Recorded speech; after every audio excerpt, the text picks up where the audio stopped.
So I wanted to take a bit of time to do this review because I didn't want to just put my opinion out there and then go back and say, oh, that's not how I really feel. I really wanted to gel my opinion in my mind, really think about the movie that I had just seen and get it out there and really feel like, yeah, this is how I feel. So enjoy.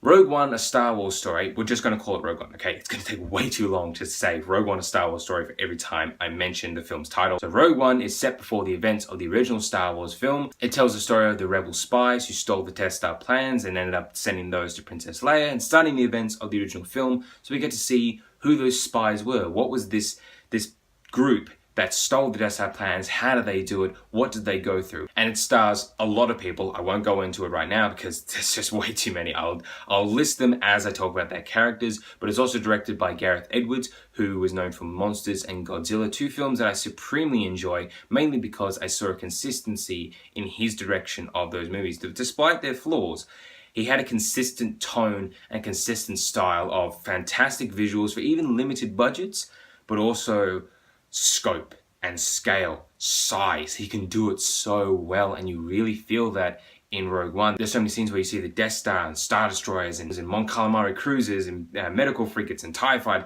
all this great nerd stuff, which I already know. But once you see it, you really feel that scale about it. You really feel like that's something that exists in this world. It isn't just some CGI model that some animators have thrown in there. There you go. Everything feels like it could actually be up there in space.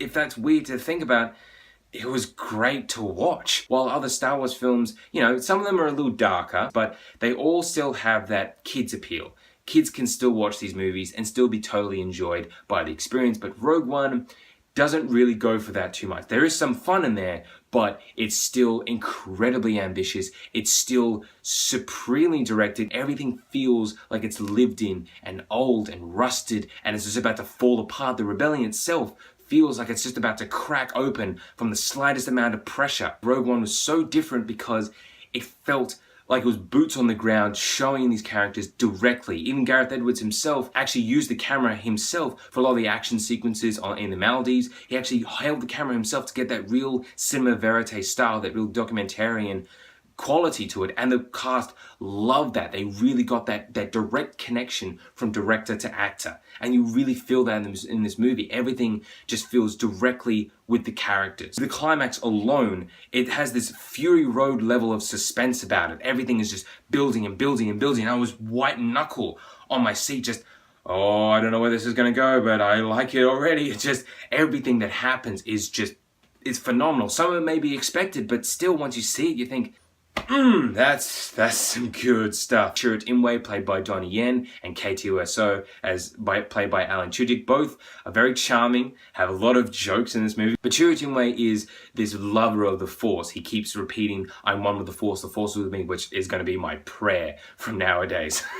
I loved it. But Donnie Yen has that kind of action persona that he's known for. But he also has this great charm about him, but also a little bit of darkness within his character. You really feel for him. He's so sensitive, and he's the moral center of this group.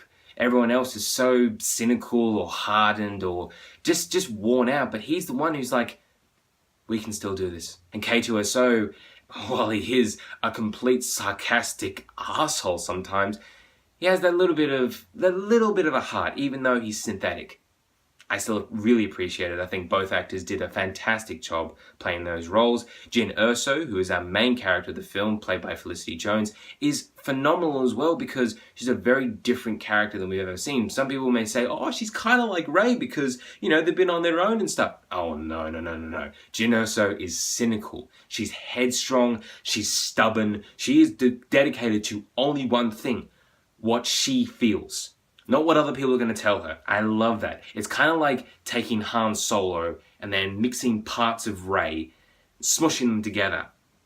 It's a great character. I loved watching Jyn Erso as she went through, as she got this development about her, because she still remained headstrong, but she started to learn a few things. She started to learn what the rebellion is truly about. Thanks to the co-lead Diego Luna as Cassian Andor. His character is fantastic. Diego Luna plays him so well. He really has that, he really plays into that darkness within the character, but he also has this fantastic chemistry with Jyn Erso. Their relationship is twisty-turny. At one point you're thinking that they absolutely hate each other, but then you realize, hey, they kind of like each other. I don't know. Maybe I'm just reading into it a bit more, but I really appreciated those characters. I thought they were so very well realized. Even though they were kind of underwritten in some scenes, I think it was just really left up to the actors to really push through that writing level and just make it a great performance. I think that Riz Ahmed and Jian Wen played their characters wonderfully. Riz Ahmed kind of plays this everyman in the cargo pilot Bodhi Rook. He's very integral to the story.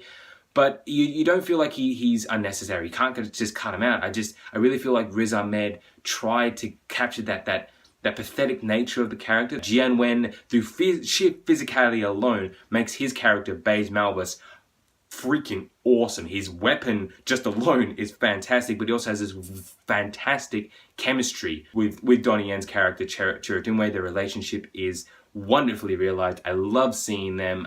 Every minute that they were on screen together, I just thought, it's fantastic. I love it. Love everything about it. Some of the actors don't exactly get as much screen time as these main guys, namely Mads Mikkelsen and Forrest Whitaker as their characters. I won't really spoil who they are. You'll watch it and see who they are, but they're fantastic actors who really do well in this sort of role, but I don't know, maybe I would have wanted just a little bit more of them. I don't know. I think that Ben Mendelsohn as the villain, director Orson Krennic, is a fantastic villain. A little bit over the top, but still had that kind of charm about him that was very different for a Star Wars villain. Really appreciated that. Now, Rogue One is not without its flaws. I think that the first act alone is very jarring. It keeps going from planet to planet to planet to planet. It tries to explain it by having the little title cards and an explanation of what the planet is. But that doesn't really help, because we're still jumping from this place to this place to this place, and then back to this place, and then back to this place, and the new place. It's just, whoa, slow down. I'm a big Star Wars fan. I know what the planets are. I know where we're going, but I didn't really enjoy jumping from place to place to place to place. It's just like, slow down. And they did. The second act really slows down, really gets into the characters. Everyone is in the same place. I thought, okay, just go along from here. And it does. The climax alone is phenomenal, but there's just that last minute or so, just at the very end, you'll see what it is.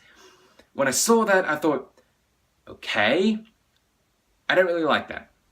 If you cut that out, I probably would have been totally fine. I wouldn't have been so, like, if you just cut that little tiny scene out, this movie probably would have had a few more points on it, but I don't know, maybe it's just a nitpick. I just didn't really like that, just last minute or so. The Rogue One, A Star Wars Story, is beautifully shot by Greig Fraser. He captures natural lighting so well. He's done that with Zero Dark 30 and Let Me In, and with this, his cinematography, I love it. I love everything about it. Even the visual effects shots are so well shot. I can't talk about them too much because it's spoiler territory, but wow. I just have to say that the space battle at the end of Rogue One is the best space battle in all of Star Wars. I would definitely just watch that last act over and over again because it's so well directed, well shot. The visual effects look realistic as hell. Those Star Destroyers look like they're blown up miniatures. I love that. I don't know what they did, but I loved it. I think that the music by Michael Giacchino, while it is different from John Williams, is his own thing. It's very unique. I think that if I listened to a lot more, I'd appreciate it a lot more. I didn't really watch it and think, oh wow, that's a great piece of music. I'm going to remember that forever. No, I didn't even feel that way about Force Awakens. But as soon as I listened to the music outside of the movie and then went back and watched the movie again and picked out those certain scenes where the music really livens up, and I really appreciated it. Rogue One was so well directed, very well acted. It's beautifully shot, wonderfully choreographed. The climax alone is like Fury Road level of suspense and intensity. There's great fan service moments, not so great ones. The first 20 minutes is going to throw you around a lot. Darth Vader himself is just Oh my god, that's amazing. I really enjoyed Rogue One, A Star Wars Story. I don't think it's better than The Force Awakens, but there's so many great elements in it that we're going to watch over and over again, time and time again, and really appreciate as the years go by, and I definitely say it is worth the ticket and the Blu-ray. So I just want to put this out there. Where would you put Rogue One in the order of watching Star Wars films? So say you have someone who has never seen Star Wars before, and how do you show it? How do you show these movies to them? Do you start with 4, 5, 6, 7, 1, 2, 3, Rogue One? Or do you go Rogue One, 4, 5, 6, 7, 1, 2, 3? Or where does it fit into the machete order as it's called out there? I don't know, there's a lot of different ways to think about it. I'd say Rogue One, 4, 5, 6, 7, 1, 2, 3, because you start off with Rogue One, you can hitch people in straight away with something that's new, that's something that looks like it's a movie that's made today, and then the original film directly leads into that. So then they can follow along from there. I think that's the best way to do it. But what do you guys think? Comment below and tell me what your order would be if you were showing someone these Star Wars movies for the first time. There's linked videos here or over there. Remember to push my little face right there. Thanks for watching.